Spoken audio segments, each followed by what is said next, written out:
Alessia Otis's Guide to Anvil. Sweet Dibella, Lady of Love, bless us and our children. My name is Alessia Otis, and I'd like to tell you all about Anvil. The seat of Anvil County is by the sea, and at first glance is very pretty, but when you examine it closely, turns out to be quite unpleasant. The water views are charming, but on the docks and in the harbor district outside of town, you will find many sailors and tramps and dirty persons of little worth.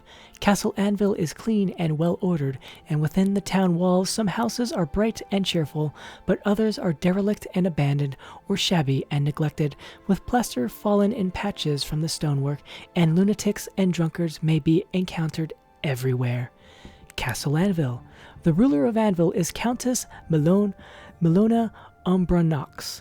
Her husband, Corvus Umbranox, disappeared many years ago, and most persons would agree that her ladyship is better off without him, for he was a light and frivolous person and given to loose and riotous behavior likely to promote scandal. The countess herself is a righteous and godly woman, and an excellent ruler, well loved by the people. If only she could compel her town guard to drive the seamen, lowlifes, loafers, and thieves from Anvil's streets, Anvil might be a more tolerable place to live. Districts of Anvil. Consider the 5 districts of Anvil. Castle Anvil lies outside the town walls, south of the town, overlooking the harbor, and is reached by gate from Chapelgate.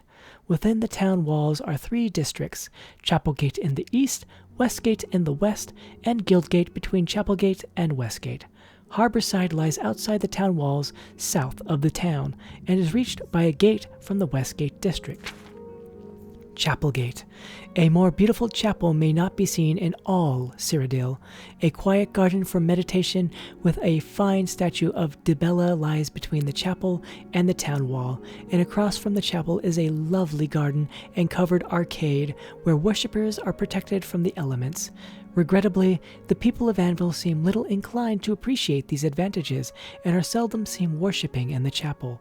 Whether this is the fault of the primate, or is a vain and shallow woman, or the countess who does little to encourage regular chapel worship by her example, I am unable to judge. Guildgate. The most prosperous part of Anvil is entered by Guildgate, or Main Gate, or North Gate. Here, side by side may be seen the handsomest and ugliest of Anvil's buildings.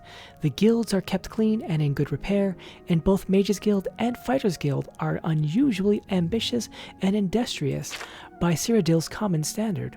The head of the Mages Guild, Carahil, is a scholar of good reputation and outspoken enemy of necromancy, summoning, and the dark arts.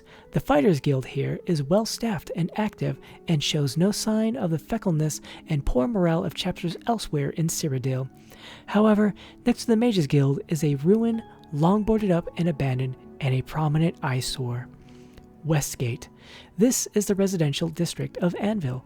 The houses here are shabby and ill-kept. The people are untidy and dull, with the exception of Anvil's famous citizen, the Argonian authoress Quillweave, who produces wretched books celebrating the misadventures and schemes of the lower and criminal classes. This person does erase no favor by confirming the prejudices of many who consider Argonians to be ungodly, dishonest, and worthless, and little better than beasts. Harborside. The docks are rotten and in ill repair, and all manner of smells issue forth from the holds of ships and ramshackled warehouses. Shiftless persons gather here to bask in the sun, gossip, chatter, and plot how to beg or steal gold for wine and ale.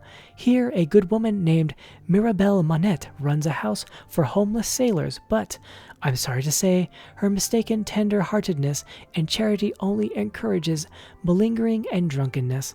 Instead, she should urge these wicked and idle men to improve themselves through industry and the teachings of the Nine. There is, however, a very appealing lighthouse south of the harbor, from which one may contemplate a distant and less disagreeable view of Anvil's castle, town, and its harbor setting. May the Nine guard and guide you.